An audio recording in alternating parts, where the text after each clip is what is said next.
नमस्कार दोस्तों, चलिए समय हो चला है उत्तर प्रदेश के सभी 75 जिलों की आज की ताज़ा बड़ी और महत्वपूर्ण खबरों का। पर उससे पहले वीडियो को लाइक कमेंट जरूर करें और साथ ये भी बताएं कि आप उत्तर प्रदेश के किस जिले, शहर या गांव से इस वीडियो को देख रहे हैं। उत्तर प्रदेश में बर्फीली ठंड का सितम जारी, आईएमडी ने जारी किया शीतलहर का अलर्ट। जनता दर्शन में सीएम योगी आदित्यनाथ ने दिलाया भरोसा, भू माफिया व दबंगों के खिलाफ जारी रहेगी कठोर कार्रवाई। मुख्यमंत्री योगी आदित्यनाथ ने जनता दर्शन में प्रदेश भर से आए फरियादियों की समस्याएं सुनी और अवैध कब्जे और दबंगों पर सख्त कार्रवाई के निर्देश दिए। गंभीर बीमारियों के इलाज में आर्थिक सहायता का भरोसा दिलाया। बच्चों को दुलारते हुए ठंड में विशेष देखभाल की सलाह दी। कर्ज माफी और 5,000 पेंशन के लिए प्रयागराज में गरजे किसान, 10 मार्च को लखनऊ में धरने का किया आह्वान। प्रयागराज के माघ मेले में भारतीय किसान यूनियन के राष्ट्रीय अधिवेशन में किसानों ने 100% कर्ज माफी और 5,000 वृद्धावस्था पेंशन की मांग उठाई। राष्ट्रीय अध्यक्ष ऋषि पाल अंबावता ने सरकार की नीतियों पर निशाना साधा। किसानों ने 10 मार्च को लखनऊ में बड़े धरने का आह्वान किया है, जिसमें 25,000 किसान शामिल होंगे। अन्य मांगों में आयोग गठन और निजी अस्पतालों में मुफ्त इलाज कोटा शामिल है।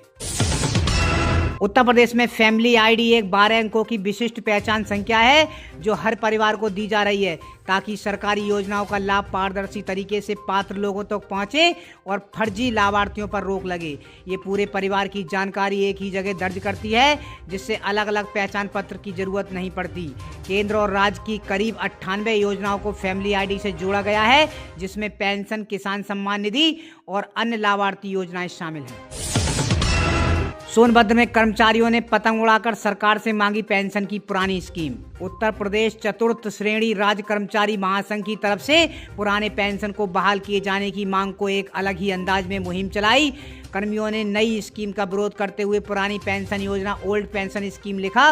पतंग उड़ाकर पुरानी स्कीम को बहाल किए जाने की मांग की। कहा कि जब तक मांग पूरी नहीं हो जाती तब तक प्रत्येक त्योहार और सार्वजनिक कार्यक्रमों में अलग अलग तरीके से मांग उठाए जाने का क्रम जारी रहेगा। पीएम किसान योजना किसानों के लिए बड़ी खुशखबरी। इस दिन खाते में आएंगे 2,000 रुपए। लिस्ट में चेक करें अपना नाम।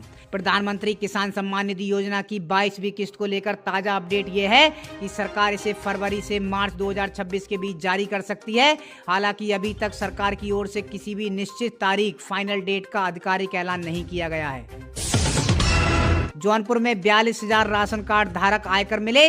भारत सरकार की सूची के आधार पर होगी जांच। जौनपुर में 42,234 राशन कार्ड धारकों को आयकर दाता के रूप में चिन्हित किया गया है। इन सभी कार्ड धारकों की जांच की जा रही है। इनमें ग्रामीण क्षेत्रों के 36,072 और नगरीय क्षेत्र के 6,162 कार्ड धारक शामिल हैं। ये संभावित सूची भारत सरकार द्वारा जारी की गई है। सरकार ने वृद्ध, विधवा, विकलांग पेंशन की राशि में की बढ़ोतरी, जानकर मिलेगी बड़ी राहत। देश में सामाजिक सुरक्षा को मजबूत करने की दिशा में सरकार ने एक महत्वपूर्ण कदम उठाया है।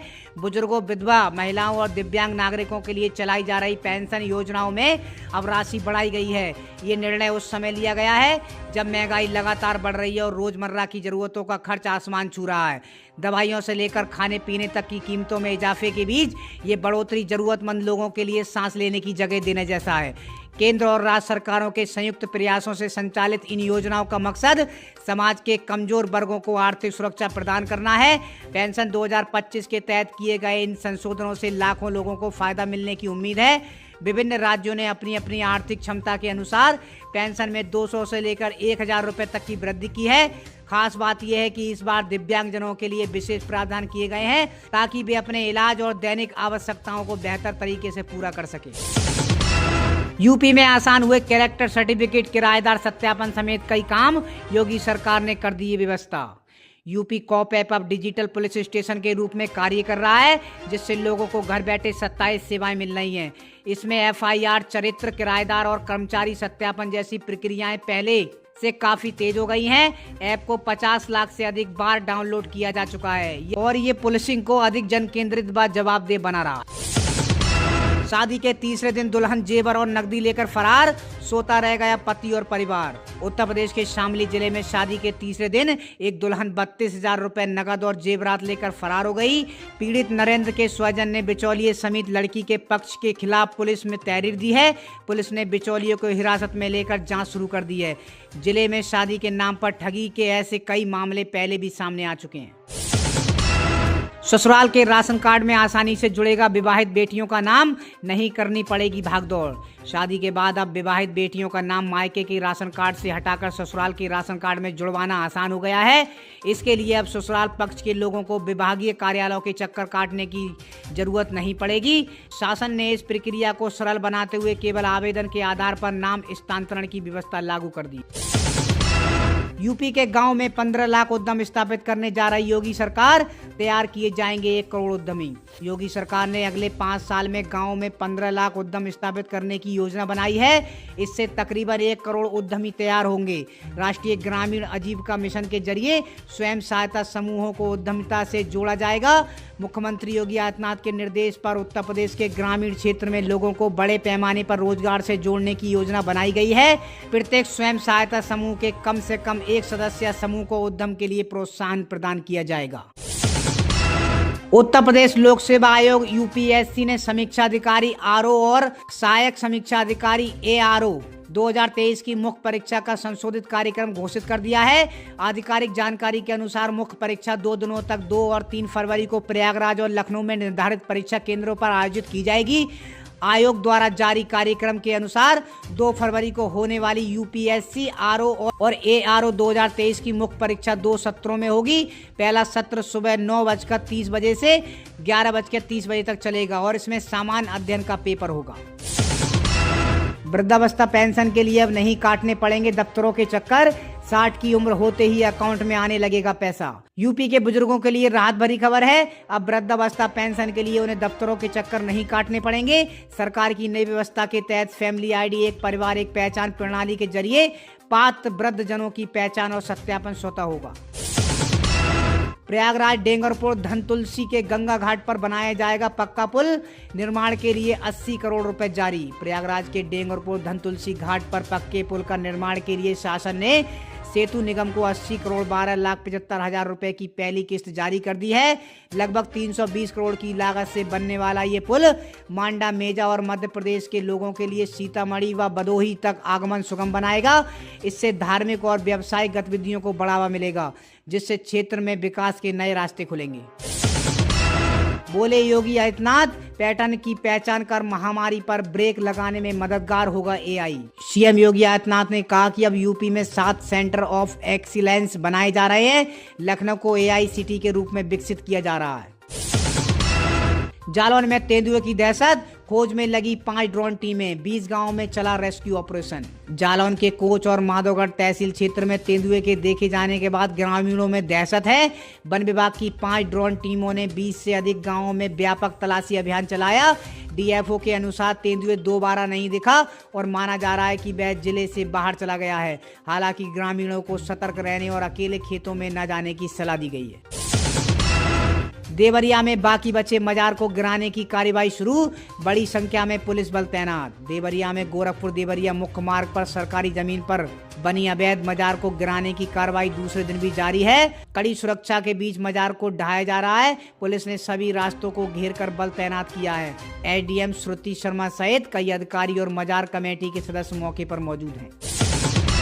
14 या 15 जनवरी उत्तर प्रदेश में कब है मकर संक्रांति की छुट्टी, योगी सरकार ने जारी किया आदेश। योगी सरकार ने मकर संक्रांति अवकाश की तारीख में बदलाव किया है। पहले ये छुट्टी 14 जनवरी को थी, लेकिन अब इसे 15 जनवरी के लिए घोषित किया गया है। यह आदेश पूरे उत्तर प्रदेश में लागू होगा, जिससे लोग नई तारीख पर पर्व मना सकेंगे। सरकार ने इस संबंध में आधिकारिक सूचना जारी कर दी है।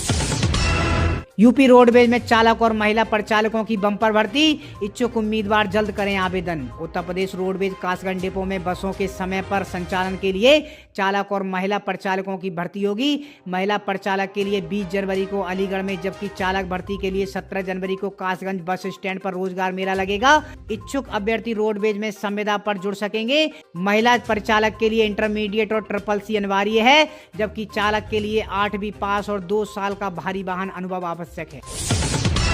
निकाह के लिए प्रेमी के घर पहुंची युवती, किया हंगामा, चल रही समझौते की कोशिश। रामपुर के अजीम नगर में एक युवती अपने प्रेमी के घर निकाह के लिए पहुंची। उसने खुद को 7 माह की गर्भवती बताते हुए हंगामा किया। 2 साल से चल रहे प्रेम प्रसंग के बाद युवक ने शादी से इनकार कर दिया। अब दोनों परिवारों के बीच समझौते की कोशिशें जारी हैं। मांडा रोड और जंगीगंज को जोड़ने वाले नदी सेतु को मिली मंजूरी, मिर्जापुर वाराणसी का सफर होगा आसान। शासन की तरफ से मांडा रोड स्थित गंगा नदी पर सेतु को मंजूरी मिल गई। इस पुल को बनने से कोरांव, करछना, मेजा, मांडा और जंगीगंज के करीब 250 गांव के लोगों का सफर आसान होगा। बाराबंकी में पेशाब संबंधी समस्याओं का होगा निःशुल्क इलाज। लखनऊ के डॉक्टर राम मनोहर लोहिया आयुर्विज्ञान संस्थान के जनरल सर्जरी विभाग में पहुंचे। यहां के कक्ष संख्या 9, 10, 11, 12 व 13 में विशेषज्ञ चिकित्सक मिलेंगे। आपकी जांचें होंगी, इलाज और ऑपरेशन निःशुल्क होगा। संस्थान के विशेषज्ञ डॉक्टर S.K. भट्ट ने जिला मुख्यालय से 5 किलोमीटर दूर श्री राम वन कुटीर आश्रम घड़ियाकोल में लोगों को पेशाब की समस्याओं के प्रति देर शाम तक जागरूक किया। उन्होंने कहा कि पेशाब संबंधी समस्याएं लाइलाज नहीं है। पेशाब बार बार लगने पर लोग बहुत परेशान होते हैं। अक्सर लोग इसे नजरअंदाज करते हैं, लेकिन पेशाब बार बार लगना कैंसर का भी कारण बन सकता है। सोने चांदी के दाम आज ऑल टाइम हाई पर हैं। इंडिया बुलेंस एंड ज्वेलर्स एसोसिएशन के अनुसार 10 ग्राम 24 कैरेट सोने का भाव 2,883 रुपये बढ़कर 1,40,005 रुपये हो गया है। कल ये 1,37,122 रुपये प्रति 10 ग्राम पर था। इससे पहले 29 दिसंबर 2025 को सोने की कीमत 1,38,161 रुपये प्रति 10 ग्राम की ऑल टाइम हाई पर थी। वहीं 1 किलो चांदी की कीमत 14,475 रुपये बढ़कर 2,57,283 रुपये पर आ गई है। कल इसकी कीमत 2,42,808 रुपये प्रति किलोग्राम थी। इससे पहले 7 जनवरी को चांदी की कीमत 2,48,000 रुपये प्रति किलोग्राम थी। प्यारे दोस्तों, आज की खबरों में बस इतना ही। नई अपडेट देखने के लिए आप हमारा चैनल यूपी न्यूज़ 75 से जुड़े रहे। नमस्कार।